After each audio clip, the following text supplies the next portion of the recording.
Hello everybody. Today we are going to see this unit 6.4 modularity.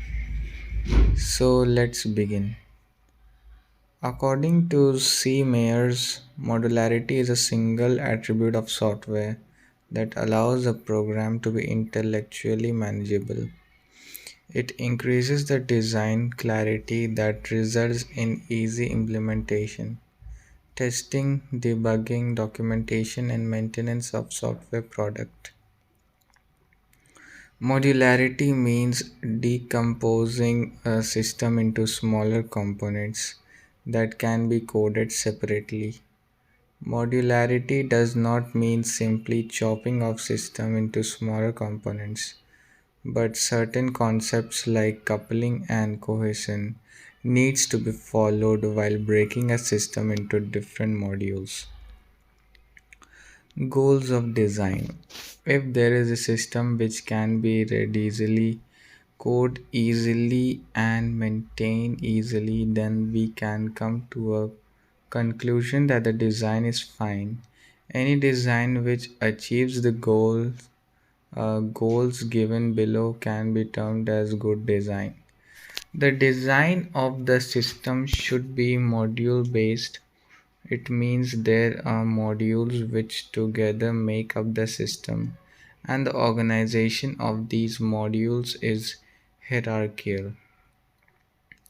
Each module controls the functions of a suitable number of subordinate modules at the next hierarchical level. One of the important features of good design is that the modules which make up the system don't communicate intensively. The communication should be kept at minimum level.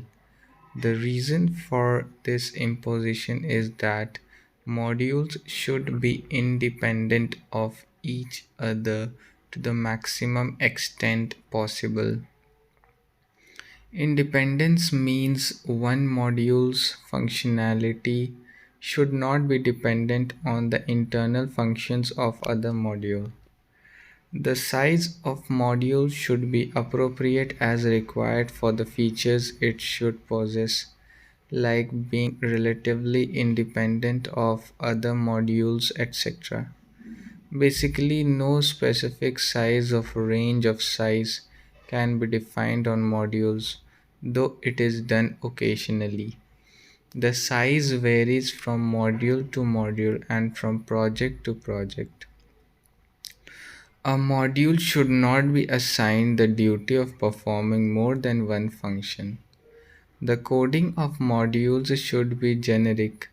It enables the system to use the module as frequently as possible. Based on the above listed goals, a set of guidelines for good design can be arrived at. They are given below. A system should be divided into as many relatively independent modules as possible. This is known as factoring. A superordinate module should control not more than 7 subordinate modules. Of course, this guideline is not strict and varies from system to system. The dependency levels between modules should be minimum. This automatically leads to the design of modules which don't communicate frequently with each other. Also, the communication between modules should be through parameters. Of course, Boolean variables or flags can be used for the purpose of communication. This is called coupling. Usually, a module, if of not more than 100 lines, it may be a minimum of 50 lines. But these sizes are not to be strictly followed and they may vary from system to system. It is notable here that lesser the lines of code, easier to read. A module should not perform more than one function.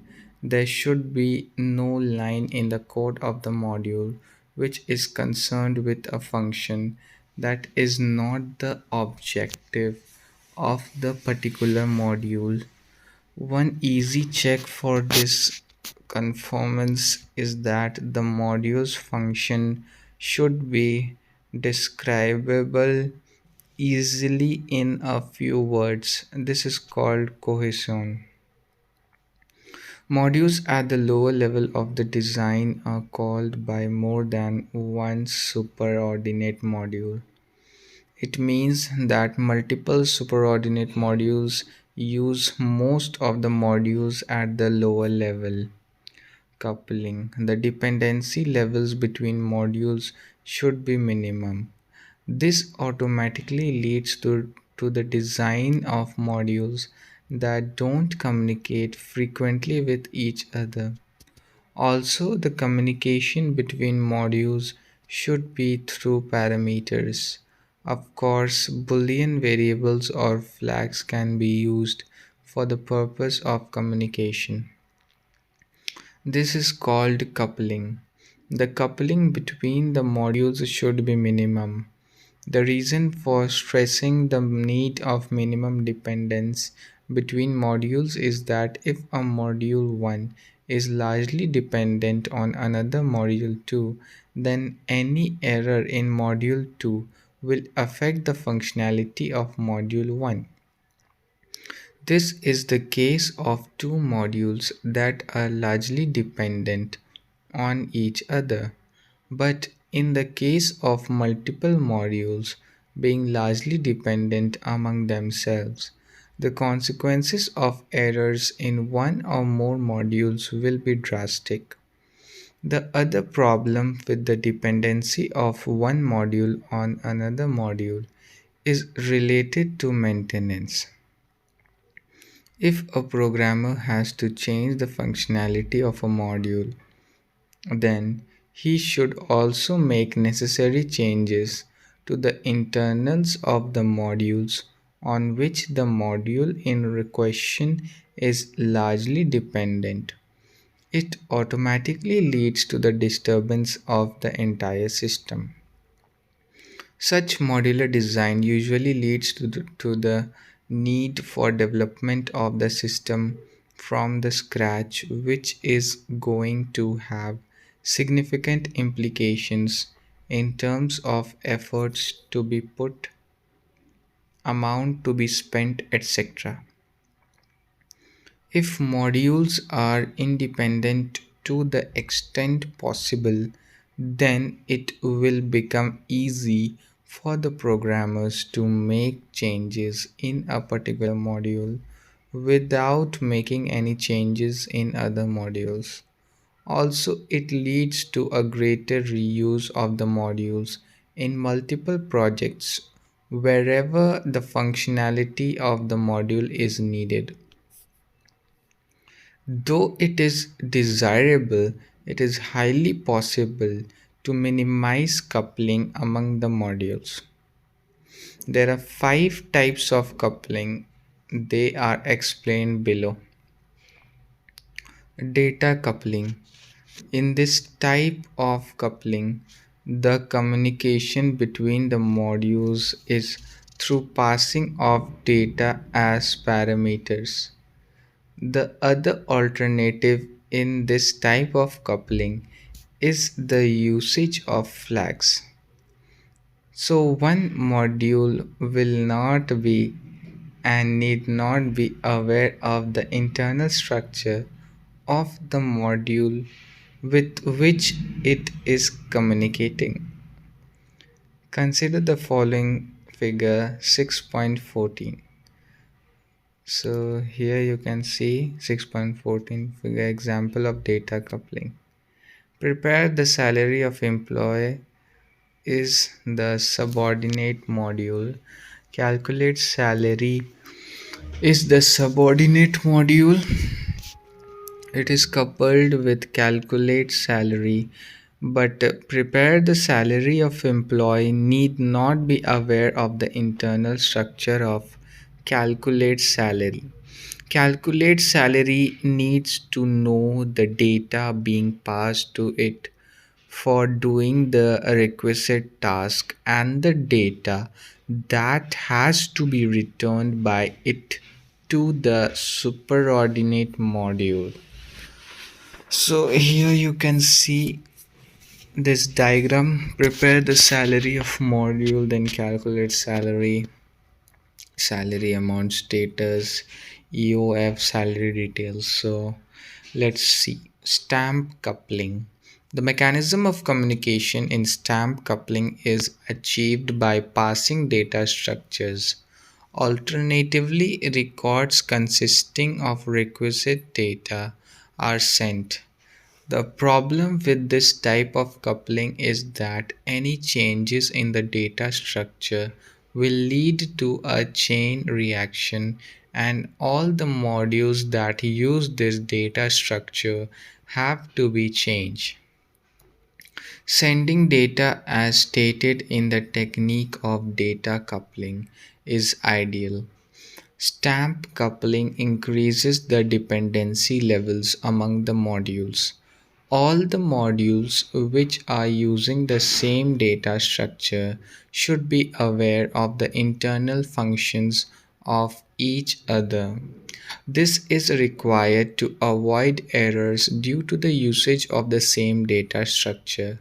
Since the same data structure is being used, the entire data is passed to the subordinate module, which leads to redundant, increased communication, and more scope for data corruption.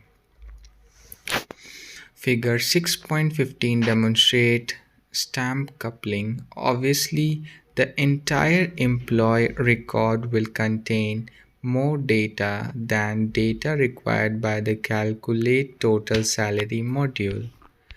The process format payslip then uses data structure employee record. Once again, employee record contains too much data for this process. It would be better for both superordinate subordinate modules and for the system as a whole if only the relevant data elements were passed instead of the entire record. Prepare payslip. So here you can see the example of stamp coupling. Then we will come to the control coupling. In this technique of coupling, the superordinate module communicates with subordinate module by passing control information.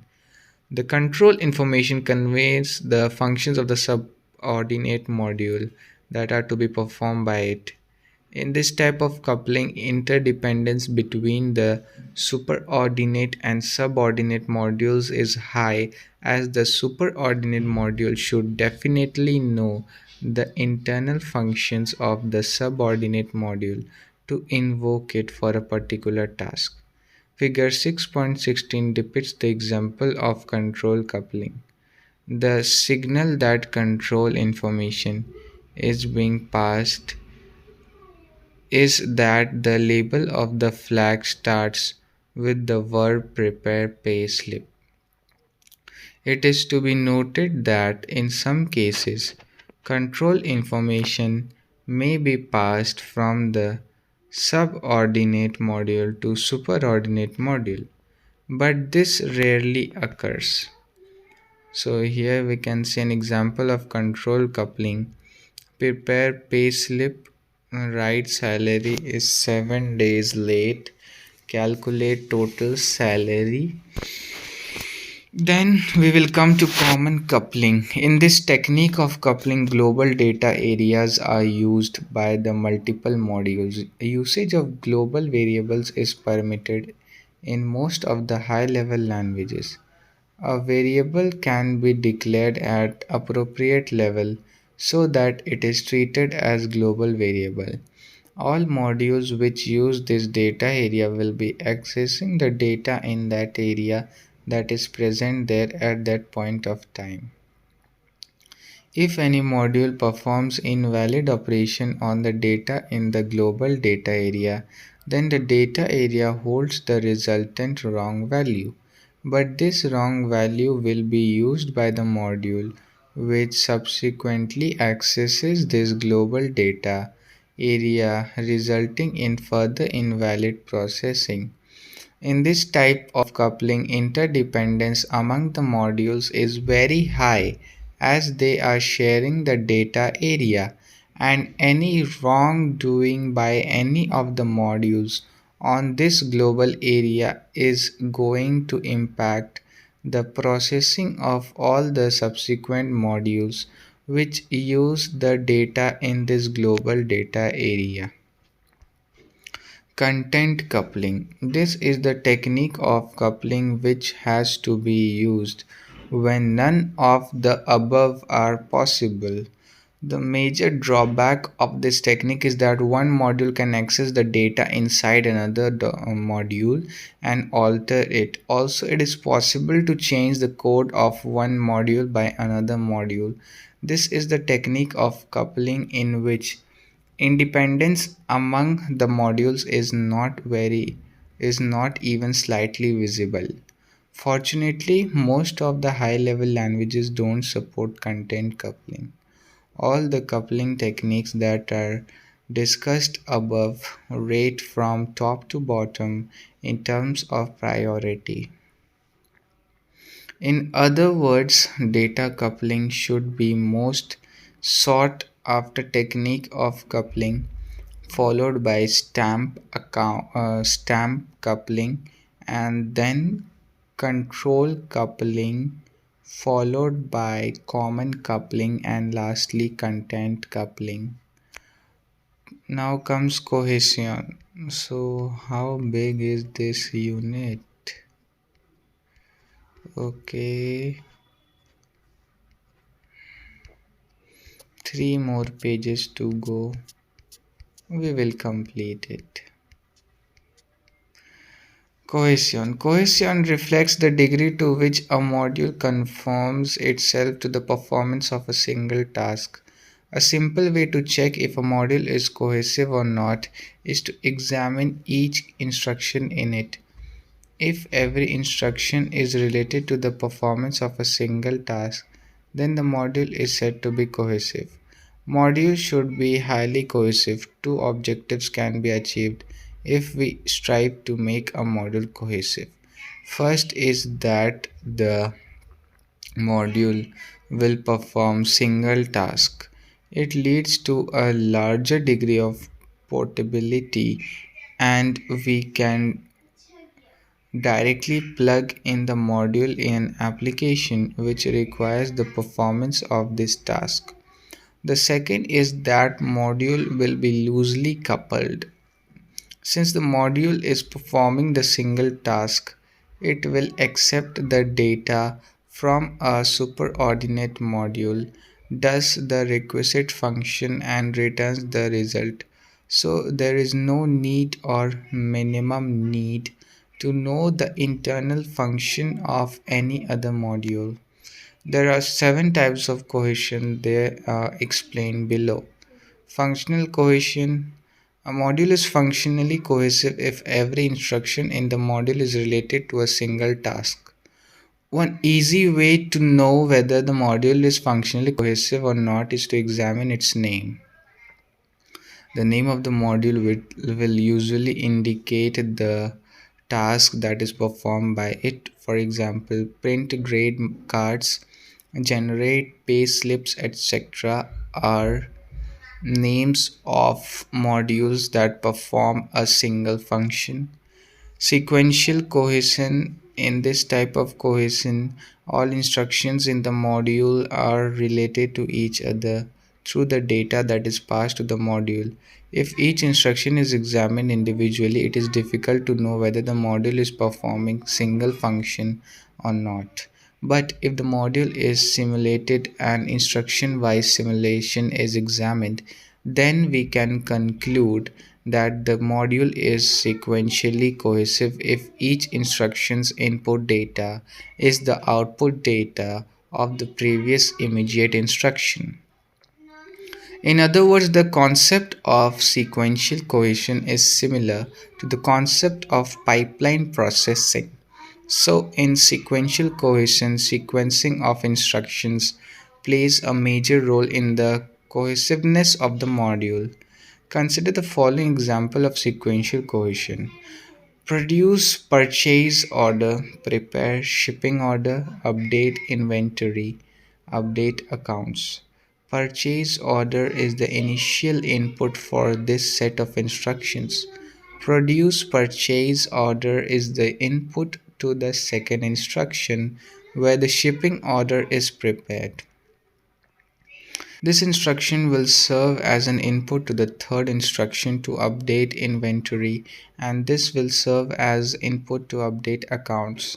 So in this way the output of first instruction has become the input for the second instruction. The output of the second instruction has become the input for the third instruction, and so on. Communicational cohesion. This type of cohesion shares an analogy with sequential cohesion regarding the aspect that all instructions in the module are related by the data used by the module, but at the same time it differs from the sequential cohesion with no restriction on the sequencing pattern of the instructions. So, in communicational cohesion, the ordering of instructions is irrelevant. The most important thing is that input data for each instruction is same. Here comes employee service, employee designation, employee name, employee record, find employee details. So it is an example of a communicational cohesion module, which is figure 6.17.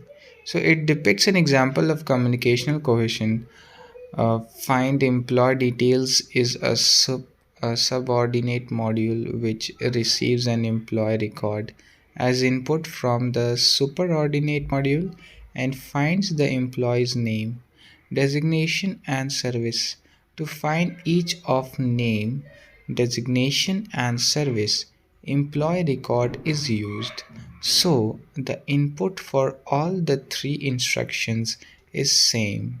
Also, sequencing does not matter here because any of the name, designation, and service details can be found at any point in the order, and the input to any of these instructions is not dependent on the output of the other instructions.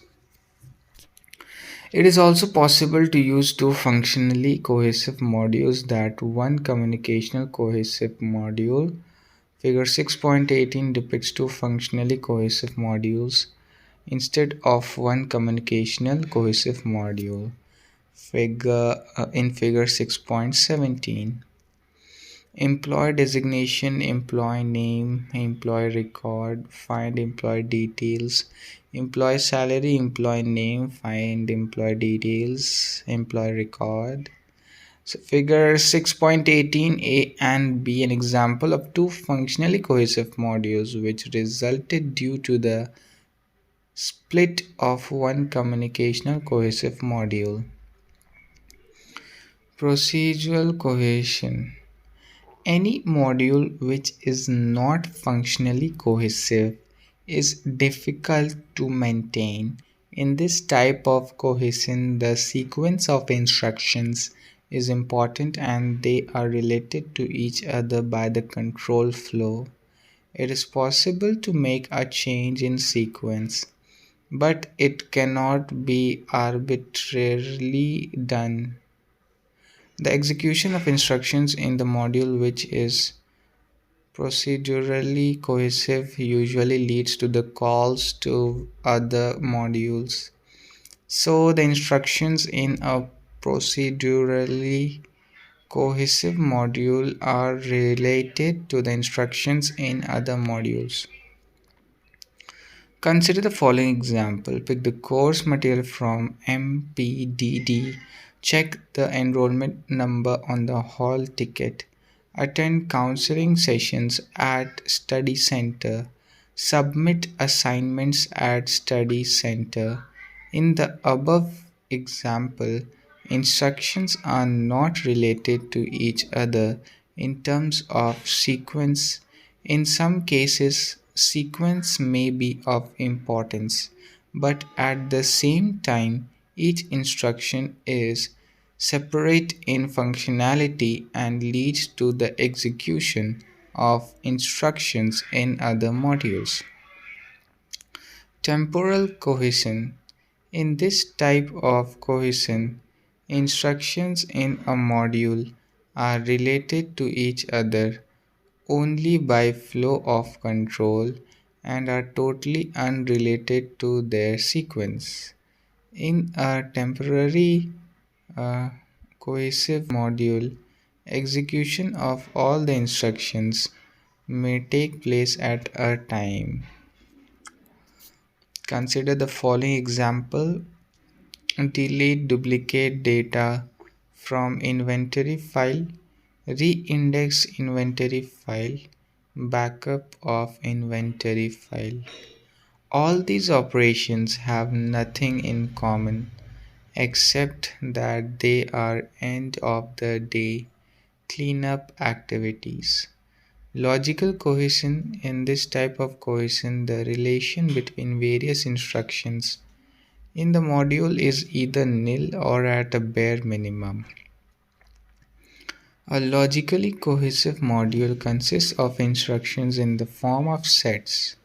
So execution takes place in terms of set of instructions rather than individual instructions, but the superordinate module which calls the logically cohesive or subordinate module will determine the set of instructions to be executed.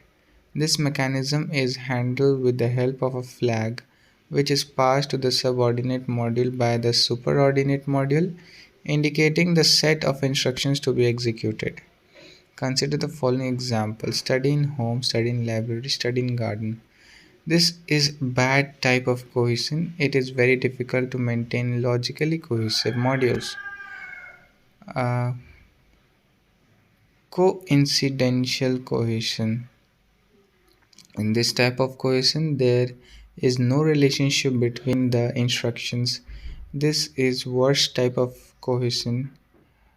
Among the discussed, the reason for placing such type of totally unrelated instructions may be to save time from programming, to fix errors in the existing module, etc.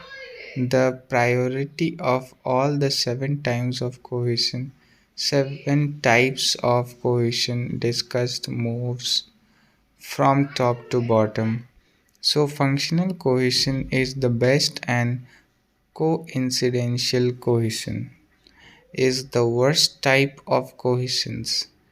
The order of priority is as follows: functional cohesion, sequential cohesion, communicational cohesion, procedural cohesion, temporal cohesion, logical cohesion, and coincidental cohesion. So here we come to the end. Let's see the summary and read it. This unit focused on the requirements of a good design. Here we are seeing the summary. We have studies various principles of good design. The two design techniques, namely top down design and bottom up design, have been explained. The process of depicting the modular organization of a system has been explained using structure charts. Different symbols used in structure charts have been discussed. An example structure chart for reading the marks in various courses and computing the result has been demonstrated.